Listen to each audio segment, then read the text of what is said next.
Yo, what's up, YouTubers?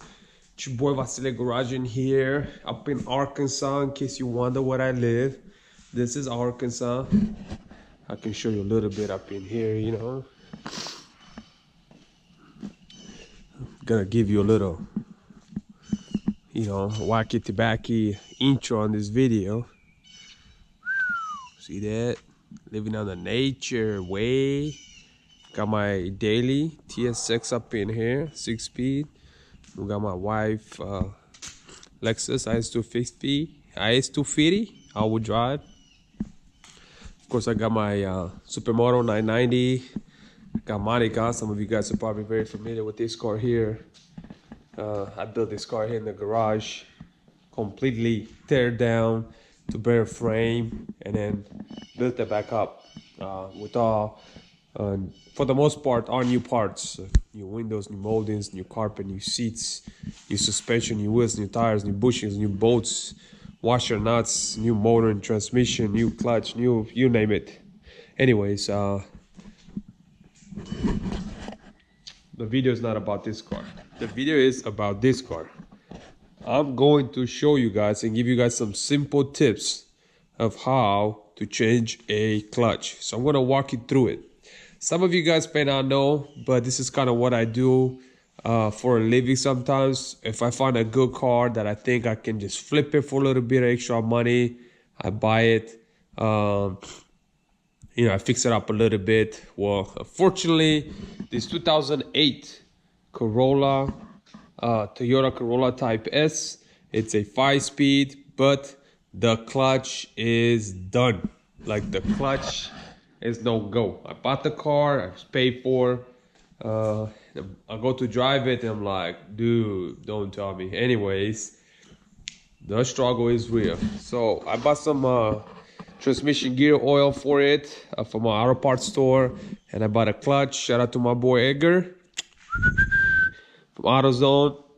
Give me a deal on the clutch, complete clutch kit without the flywheel, which, by the way, when we get to that point, we're gonna take the flywheel apart and then take it to down the street to some shop somewhere. Hopefully I find somebody to resurface it, because the clutch is burned up. Like, I drove the car home and it was bad, like bad. You know what I'm saying? So some of you guys out there having a hard time with the clutches, slipping or something, make sure you give me a call or get a hold of me, because I can tell you what a slipping clutch feels like. I didn't quite have those in my life, especially with my my race cars. I never really had a slipping clutch, believe it or not. Like, as long as I've been building cars, I just never ever I don't think I remember I had any time a clutch slipping. I always put a good clutch in it. This is gonna to bring it up. Shout out to Clutch Masters. You know what I'm saying? Clutchmasters.com. Some of you guys may not know, but I'm a dealer for Clutch Masters. So if some of you guys are in the process of buying a clutch, make sure you hit me up. I can try to help you out with a good price. And even if you decide not to buy a clutch, I can still willing to help you to make sure that you get the right clutch for your application, even though you decide to get it somewhere else. But anyways, so since it's a flip car, and I'm not gonna spend $300 on a Clutch Masters on a car that it's a daily use and it's not performance, it's economical. You cannot go wrong with a AutoZone or Rallies, whatever your local auto parts store. I think they're all gonna work great. I think they give you, this one's a lifetime warranty, Duralast, but they also give you, it's very important how you break in the clutch, especially on the factory, especially on the OEM aftermarket clutches. It's a breaking point. So it's very important that you just kind of drive it slow and just don't hump out through gears and go all crazy with it, because you are going to burn the new clutch. I'm about to tell you this. You're not going to like this. You're going to do all that work and you just pull out your garage and you just smash on it, and the next thing you know, your clutch starts slipping, and that's it. And that's all it's to it. I mean, that's all it's to it. So make sure you just breaking point, just kind of cruise it, up to like 4,000 RPM, and then downshifting, a lot of downshifting. I listen to the breaking point. Some clutches, they take a lot longer to break in. Some people say 500 miles, some say 200 miles, some say 80 miles. You know your car, when the clutches start gripping hard. Anyway, so that's kind of what we got going on here. So 2008 Corolla Type S, 5-speed, with a clutch replacement. I'm gonna walk you by a few steps the way I do it. So first of all, I'm gonna tell you how I'll go about it. I know there's a lot of guys like you, a lot of guys and girls probably out there doing this for a living, and I'm sure you do it for a living daily. I don't. So therefore, don't judge me, but I think this is some simple steps of how to replace your clutch. And then it doesn't even have to be a Toyota or a Honda or a Ford or a Chevy or a Dodge. The steps on a front wheel drive, it kind of works the same. Now, if you have an all-wheel drive, you have like, you know, you got the diff, you got the transfer case, you have a lot more to work with. But the front wheel drive, even rear wheel drive, I think rear wheel drive is probably the easiest to do a clutch, in my opinion. But front wheel drive is not as bad either. I never done a Corolla, so just kind of bear with me. Don't be judging me. But the fundamental to change a clutch, and I'm just gonna walk you through it. I'm just gonna give the verbal talk, and then I'm gonna show you as I take it apart. First thing what you want to do is, if you don't have a host like I do, which is unfortunate, thank you Jesus, you know what I'm saying, I was able to purchase one of those lifts. It was between purchasing a lift or work on my driveway, and guess what I picked? A lift, right? I shut down the driveway, right? Monica hates this driveway. Everybody that comes through here hates this driveway. I will do it. I'll do it one of these days. It's just the money's not quite there. Anyways, so if you have a lift, that's awesome. You know, you're ready to go. If not, make sure y'all use safety first. Always use the jack stands. See, I got like 3 or 4 over there. Take the jack stands. Support your car up. So before you put the car on the jack stands, make sure you loosen up the lug nuts on both sides. Simple as that, right? You loosen it up because once you have it in the air, otherwise you have somebody inside, it's gonna have to press the brake to loosen the front lug nuts. Yeah, you take the wheels off once, assuming you have it up. What I would do usually, once I have it all set up like that, I work on the engine compartment. So what you want to do first, you want to probably disconnect your battery because, you know, you have, you know, starter, you have a bunch of stuff that's connected with grounds and positive that actually can short it out, and it can like mess up your ECU or some of your wiring.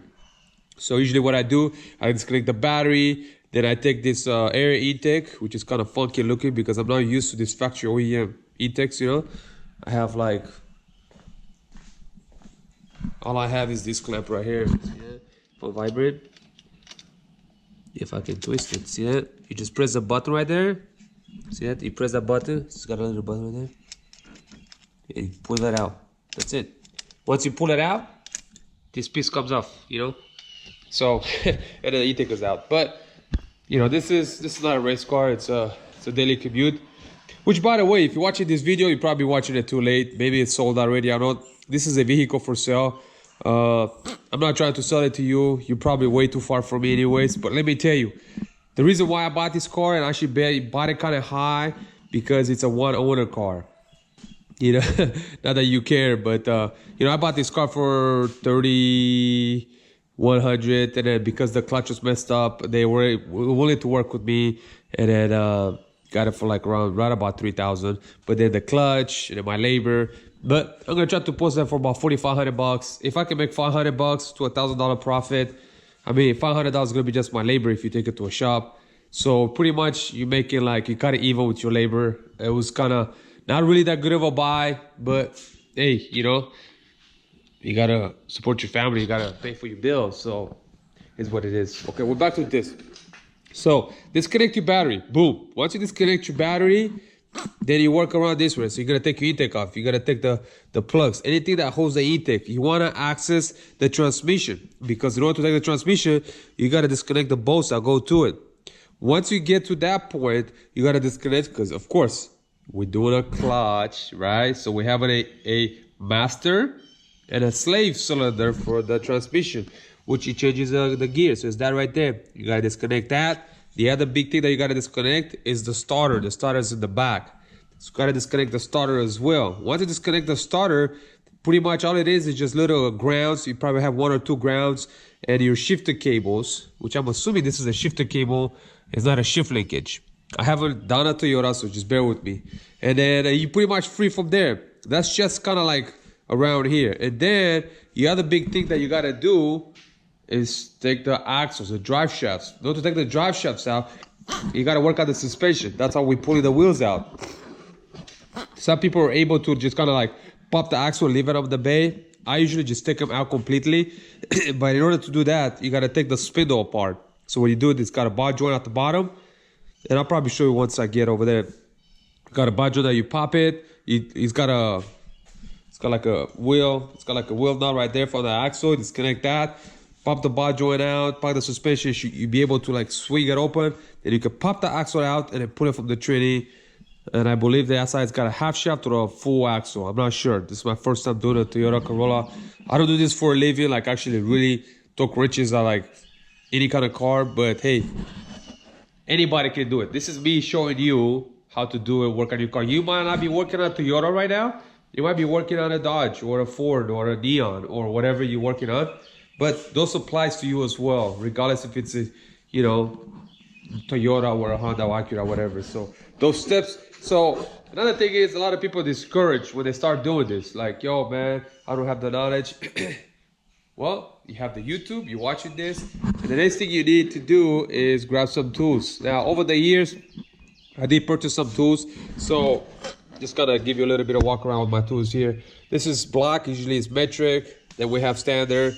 Got a couple pliers here. This is kind of miscellaneous stuff, swivels, ratchets, adapters. Then we have the 1-inch right there. This is for my sockets, for my impact, flashlights, magnets. By the way, I just purchased this flashlight from a Harbor Freight.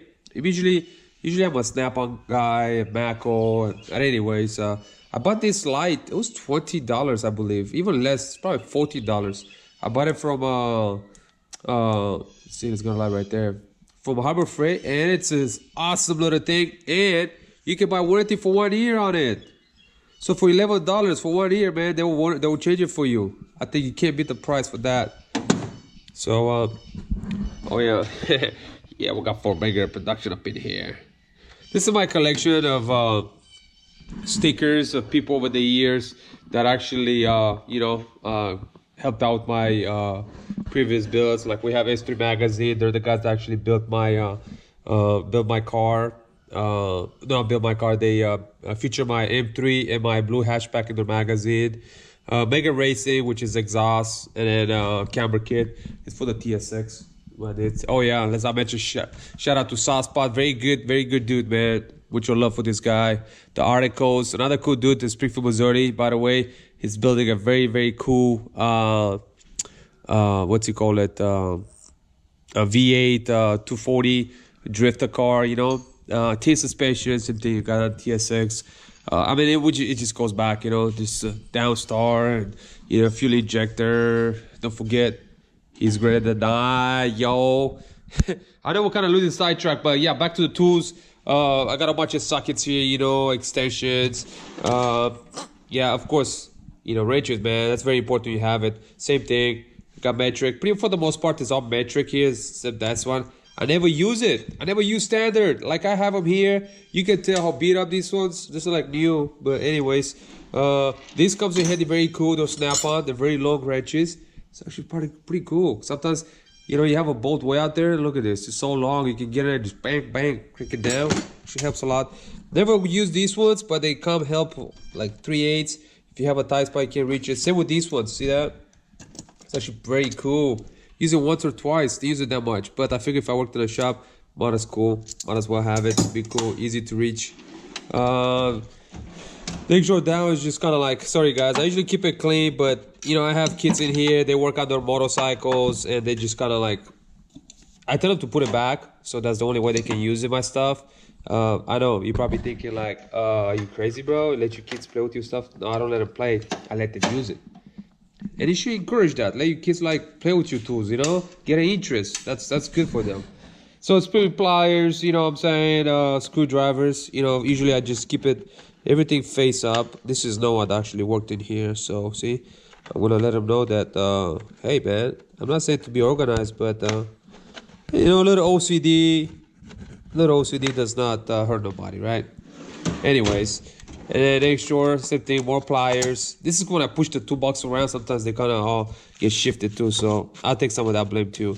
But yeah, wrenches, drill bits, easy out, level, punches, files, channel locks. By the way, I lost this little one at the junkyard here locally in Arkansas when I went to help somebody. Actually, I went to help somebody to get some stuff, and I'm not happy about that. I still have to order it. Yeah, I got the air hammer in there, and then I got the what's it called, a drill set, a top out set. You know what I'm saying? So if you have strip bolts and nuts, you know, you can fix that. And then some long stretches, big boy channel lock. I'm gonna cut your huevos, man. Catch you up in here. I'm gonna cut your huevos. You better watch it. I got my 9mm, and of course it's loaded. You know what I'm saying? So. You know what I'm saying? Don't be playing. You know what I'm saying? Safety first. You gotta. I'm not sure if you. I don't know if you guys, where you guys live, have the right to carry and have weapons. I have weapons all over the house and, you know, in the cars when I travel. But you know, it can be safe. You know, you got 3 kids. I live in the woods. I got like all kinds of crazy animals going through here, so it's easy access. Bam. Miscellaneous box, you know, of course, don't miss it. They got your dang Honda bond up in here. You know, that's pretty cool. Let's see, zip ties, hacksaw. You know, this bad boy right here, I use it quite a bit. As you can tell, the snap-on hammer, man. Got a beating. And then I got the mallet. They both come in handy. It's good to have both. I have some more used tap outs. You know, this is 3M to remove stickers. It's got like a rubber deal, so you know, scrape your paint and stuff, you know. To remove your oil filter, blades, scissors. I got those AEN ratchets, kind of cool. See that? This is kind of cool actually. It's from a snap-on. See, like to check voltage, 12-volt voltage. You don't know if you actually have to have an extra wire to attach to the ground. So pretty much you're the ground. Like as long as you ground it. Let me see if it's got any power on it. Let me show you. Like, man, this guy's crazy. But there you go. See, so you see this, there's nothing else. So if I touch somewhere where it's positive, it should go beep. But you gotta be grounded to the car, you know? See that right there? Let me see. Yeah? You can hear. See, I'm touching the ground, I'm touching this bolt right there. See that bolt? As soon as I touch that bolt, it makes the grounds, yeah? So you don't have to use actually an extra wire to ground it and then use this. So as long as you hold your hand, on the body on the ground, you can just go and just poke on this. And it's very sharp actually. Pretty cool. I use this quite a bit too. It's kind of cool to have. I live in an area that actually cars don't go by hardly ever. Like very hardly ever. I have only one neighbor, which is that guy right there, that actually travels this way. So usually it's in the morning and usually when he gets off work. So usually my street is empty all day long. My kids can be playing in there and can be doing their thing. I mean, I have nothing to worry about. Plus, my neighbor knows I got kids, so he knows. He can sit from the top of the hill on both sides if my kids outside, and then he would just go the other way around or he'll go slow. But I know we're jumping. Anyways, got a couple hole saws up in there. Hole saws are very good. I use those for a lot of like gauges, like install gauges and other stuff, you know. This is for like a caliper, it's very cheap, you know. If you want to press in your caliper after you do the brakes, this is kind of the deal you use, you know. I think it was cheap from a, I don't know if it's a snap-on, but that's kind of cool too. I use that quite a bit too when I do brake job. And then I have, you know, like some air tools, air saw. I use this quite a bit, Mac. And then I got this side drill. This one too is very good, very helpful. This is a grind. If you do engine base, helps a lot. So that's got some paper right there. Pretty cool. Cutting wheel, small air tool. Then I got my impact Mac, and then DeWalt. I got the DeWalt saws on. Man, I love this blade right here. I forgot who makes it. Granger probably. Man, this blade cuts through anything. I mean, I can cut like half an inch, 1 inch metal, dude, with this blade. It's pretty tough. Then I got my grinder, and I got my drill. So that's kind of pretty much it. And I got a whole bunch of others set over here. Hey, by the way, guys, I know we haven't even started the car yet to work on. and I'm still like stage one with with the showing around the garage and the tools. Hey guys, I don't kind of jump in a little bit, but this rigid right here, brushless, it's a awesome little drill. Let me tell you what, I use this drill for about 2 years now, maybe 3 years. It's still running perfect, no problem. Not just that, but when I painted that car, if you go down low into my channel, scroll to some of my videos, you actually can see when I buffed this car. Like I actually was in, cut and buffed this car right here, like with that drill. I know the video doesn't really do justice on the GoPro, but I'm telling you, like, and again, God, you know, glory goes to God. It's not me, because I'm even like amazed and I'm shocked how well the body work and paint, because this is my first time ever like painting a car full, like inside and out. I done some small panels here, but I'm talking about painting a car, do body work, you know, everything. It was great. So all I gotta say is thank you, Jesus. But this car came out awesome, you know. And I use that drill right there. So I use that drill quite a bit. So if you're in process of buying a drill, I'm just telling you what worked for me. You know, rigid is pretty good. But anyways, that's just pretty much that. You got me and others are here in the YouTube that actually willing to put this content out there for you guys to show you how to do those things. And then the other thing that you need is having the tools. If you have the two, of course you need the space. I mean, you know, I'm fortunate, and you know, God being very generous, and then you know, be able to invest into this lift, and it's awesome. Makes my job a lot easier. But I gotta say to you is be faithful, work hard, and be generous back to others as well. Not only when you're wealthy. I'm not saying I'm wealthy, because I'm not. But I'm saying when you do better, that's when you're gonna start giving. Because here's the thing: if you don't give now, when you're little, you're not gonna give when you're big. You know what I'm saying? If you don't give from the little thing that you have now, how you gonna give when you have more? So it kind of goes hand in hand. Anyways, so this video, by the way, this is me giving to you, giving to others, showing others, and giving some tips of how to work on their car, what kind of tools they need to get, and this spiritual connection with some of you guys. Some of you be like, yo, don't talk to me about that stuff. I respect you, know. I respect you as well. I never force anybody. I never try to, because of belief and wanted to know where you go when your life is over. That's all up to you. You know what I'm saying? So again, if I come across like I'm pushy with my belief and my religion, that's not me. You know what I mean? God will be the one that will be doing the work to your heart. So not me, my friend. But anyways, again, like today, man, don't ever drink pre-workout before you go to bed, because it's kind of like the last hour of the day that I usually go work out sometimes. And it's sometimes still in your system if you get up in the morning and you don't eat or anything. So I still feel kind of a little wired up. Some people say cookie monster, you know? Yo, Vasily, yo, cookie monster. Anyways, so yeah, that's kind of what it is. You know, be generous, and then you'll be there someday. Just have faith and be happy. Be happy with what you have, you know? If you cannot have this location, you can't have this concrete floor, and you got to work on dirt and rocks, I'm there with you, because I was born and raised in a third world country, Romania, and I didn't have any of this, you know? I didn't have a car. I didn't have a bicycle.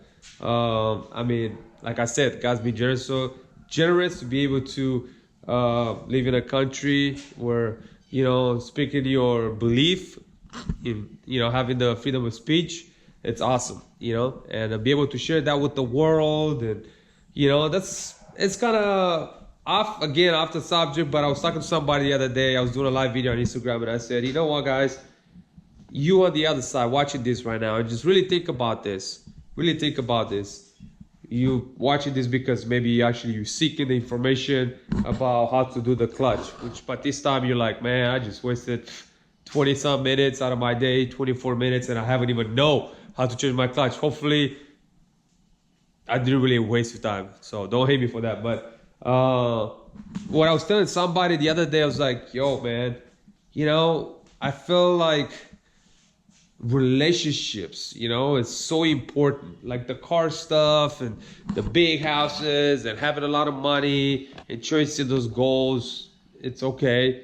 But that's not gonna bring you happiness, because later on in life, as you get older, you can't do those things, and you're not really taking the pride in what you have like you were when you were younger, you know what I mean? But if you're not gonna have somebody, you're not gonna have people that actually you invested on, you know, having family, reproduce, have kids, you know, to be able to be a payback, you know, seeing being loved out of your older age, man. You see what I'm going with this. I'm just gonna leave it right there. Enough about that. Let's get this Toyota, get it going, man. That's it. I think I'm about done with talking about any of this. So let's go vatos locos up in here. All right, I'm gonna sit this down for now.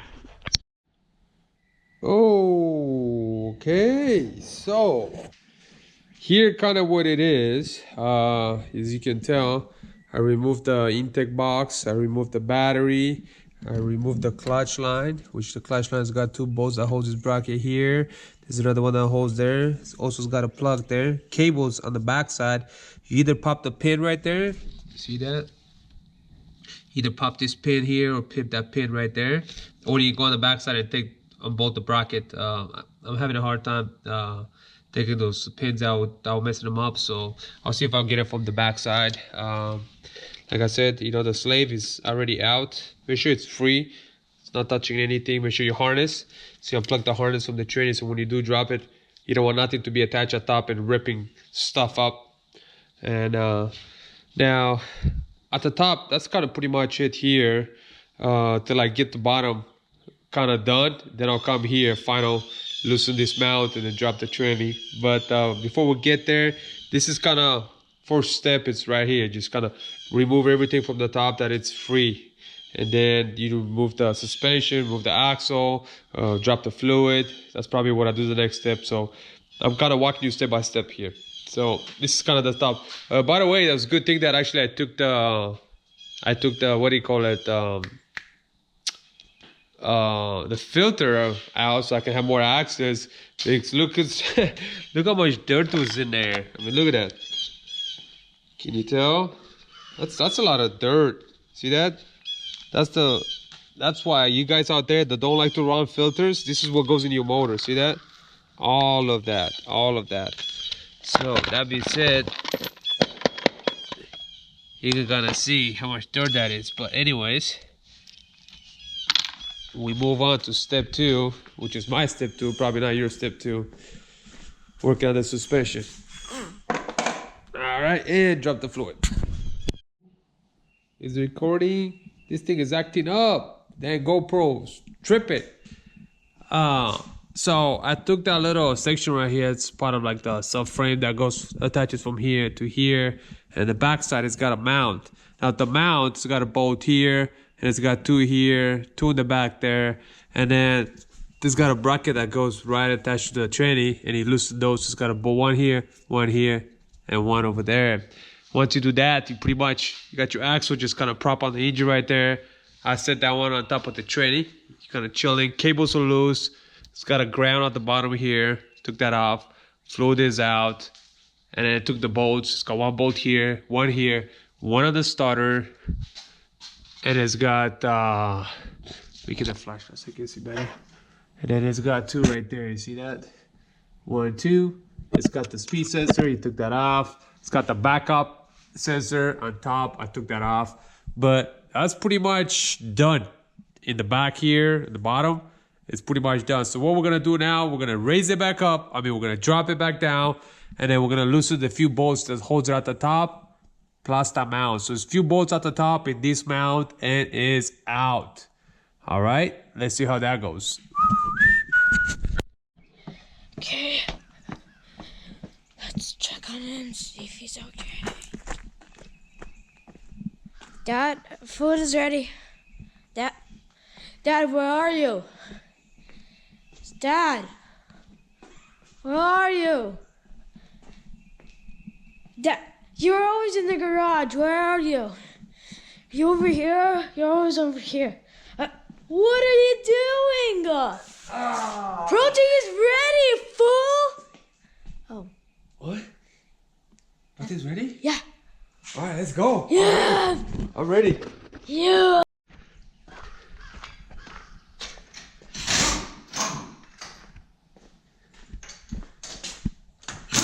Yo, fool, what you doing? I'm just... Bro, it's nap time, yo. Yo, it's nap time. Yo, put the tool down, man. Yo, it's nap time, man. Let's go, man. Yo, you need some rest, man. This is child abuse.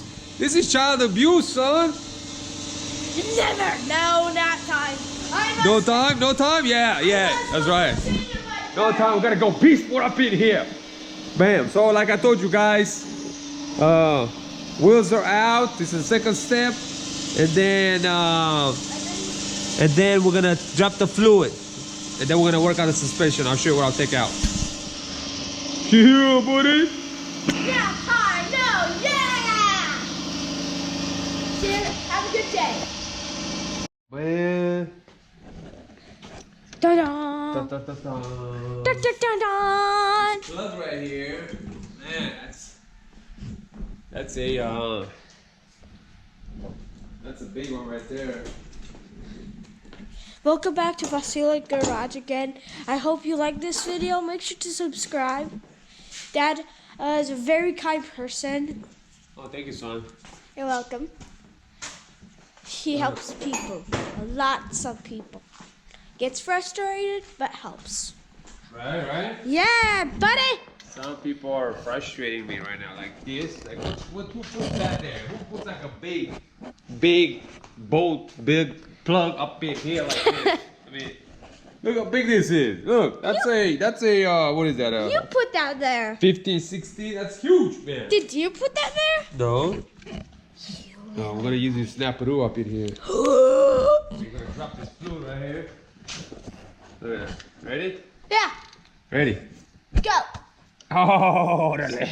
Oh, dale. Oh. Hey, easy. Sorry. Only I can say that. Oh. I'm just kidding. You. Right. Oh. No, I'm just kidding, bro. What are you doing? Oh, man, look at the fluid on this thing. It's fresh, bro. Oh wait, never mind. Oh, man, the fluid on this is fresh. Look Why'd you get rid of it then?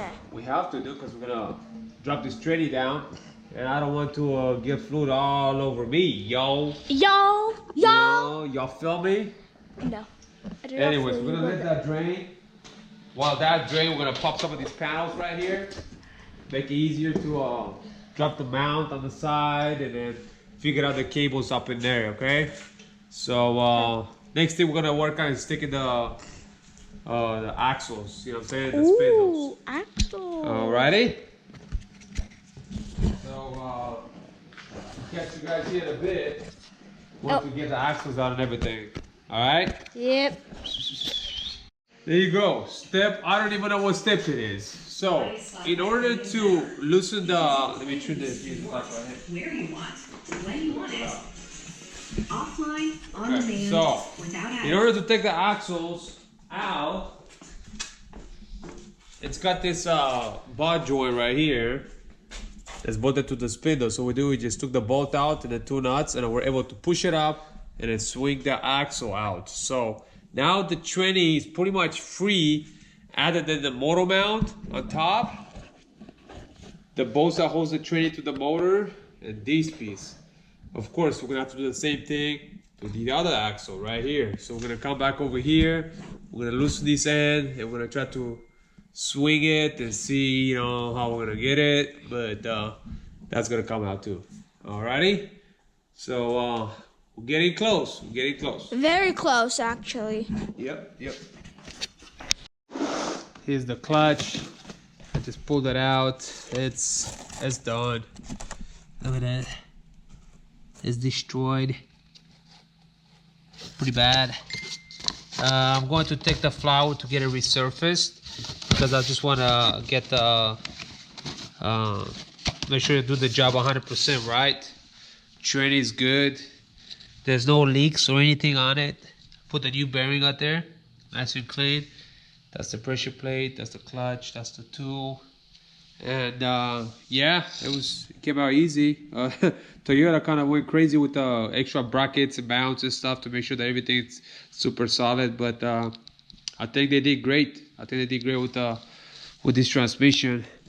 But yeah, it's pretty much out. I'm gonna get the flowers resurfaced, and then I'm gonna pretty much button it up. And then once I get it up, I'll let you know how it drives. But I might do another video here once I install it.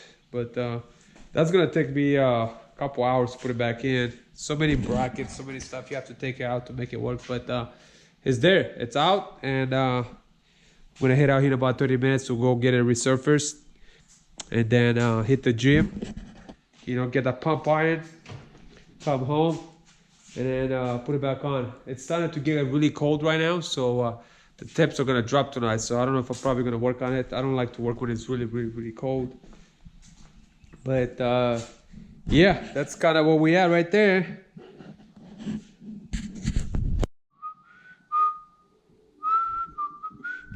So I just went and picked up the new flywheel, and all it gotta go back in. Now I don't need to show you another video how to put it back in when I just showed you how to take it off. So pretty much that's it. That's how you do it. You know, you just follow those steps. I know I just went yada yada yada in between. It wasn't strictly just like, yo, this is how you do it. I know you don't want to be my friend, you don't want to hear what I have to say, but some do. So for those that want to hear what I have to say, there you go. Skip through the part when I'm talking. Hopefully this is helpful. And yeah, just take your time, and I think you're gonna do just fine. Make sure that you put all your bolts in one area where you're working, so that way when you put it back together, you know you don't have anything left out, like they all will go back in. So one of the things that I tell people when they do this kind of jobs is very important that actually you do it right away, meaning within a week from the time you take it off, put it back in. Otherwise, you might forget a little bit where you took that from, where you took the other thing from. Next thing you know, you're gonna be left with a bunch of bolts and screws and nuts, and you don't know what they go. Well, anyways, it brings us to this conclusion, however you want to take it. But yeah, this is some of the ways, the steps of how to replace a clutch on your front-wheel drive, e-port, Toyota Corolla, whatever car may be. Hopefully it's helpful, and if it's not, I apologize for wasting your time. I'm just gonna go ahead and tell you, don't even put a comment down below by letting me know how horrible I am and how you hate my guts or I'm annoying. I get that a lot too. Man, you're so annoying. Some of you guys may not know, I'm so stuffed up most of the time. Allergies are killing me. So I'm always kind of stuffed up. So I'm talking through my nose most of the time. And it is kind of annoying. I agree. I'm annoyed with myself when I talk because of it. So anyways, this is what it is. I gotta go to work tomorrow. So I'm not gonna finish it tonight because I gotta go do some editing. I gotta put this video up and edit it. And then tomorrow sometime, if not Friday, I'm gonna put it back together and then post this car for sale. It's gonna be for sale for maybe about $4,900. Reason why that is because I know the mileage is high, but it's very well taken care. Very, when I'm talking about like there's not one drop of oil. Everything is so fresh on this car. Whoever owned it really took care of it. None of the bar joints are stripped. None of the bar, oh my God, my phone is ringing. Don't tell me it's my daughter. Oh, it's my wife. What you want, woman? Just letting you know I'm leaving school. Okay, well, I'm doing a video for my YouTube and you're interrupting my video. Oh, good. No, it's not good because now you're being recorded. Sweet. That's how I Wait. make my way onto your videos. That's how you make your way into my videos. That's exactly what it is. Okay, well, I'm just going to get the truck ready. I'm going to head out down here in a little bit. All right, sounds good. Do this. I love you too. Bye. Now, that's another way why I can never finish my videos, because I'm always being interrupted, either by my kids, either by my wife. But hey, that's the way life goes around. So you gotta do what you gotta do. But anyways, by the time you probably watch this video, you might not be interested. It's probably already gone. But again, a lot of you guys probably watching my videos are not even close by. So most likely not be interested. I think $4,900 OBO. $4,500. I think this is a amazing, great car. Yeah, he's saving. Now some people trip about the miles. Oh man, you know, it needs to be around 100 now, bro. Let me tell you something. Miles don't mean nothing. It does, as long as it was taken care. If 100,000 miles and it was taken care, great.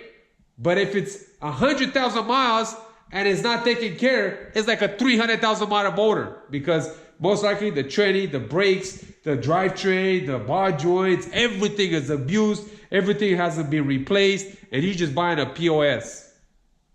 You can Google that up, what that means. Anyways, so that being said, I think this is a very good car. Brand new tires, got brand new brakes, CV joints, if it looks like it's being replaced at some point, bar joints is being replaced. Of course, I'm doing the clutch, the flywheel, the throw bearing, the intake, which I have it right there. It's clean. I just cleaned up the box. I mean, this thing is like no rust, no leaks, no accidents. It's got the V numbers. So it's got the V number here on the fender, V number over there. Original core support. Like, those are hard to come by, and especially a 5-speed. This car is gonna go forever. Timing chain, no timing belt required. It's just kind of like a K24. K24, they just go forever, dude. So anyways, this is not about how to buy my car, or, you know, it's an investment. Unfortunately, I have to put work into it, and I'm just kind of not really, I'm gonna cut even with by the time I'm selling it, but it's part of the trade, you know. I want to make sure that whoever's gonna buy this car is gonna be a good buy, you know what I mean? There's nothing they have to fix, there's nothing they have to put in it. Like, they just buy it and they drive it. All the fluids being replaced, motor oil, transmission, I'm going to do it. Anyways, enough about that. I feel like I'm making a post right now. Yeah, this is some of the many ways of how to replace the clutch. Hopefully it was helpful. And if it's not, I truly apologize for wasting your time. God bless and peace. Vatos locos forever, eh?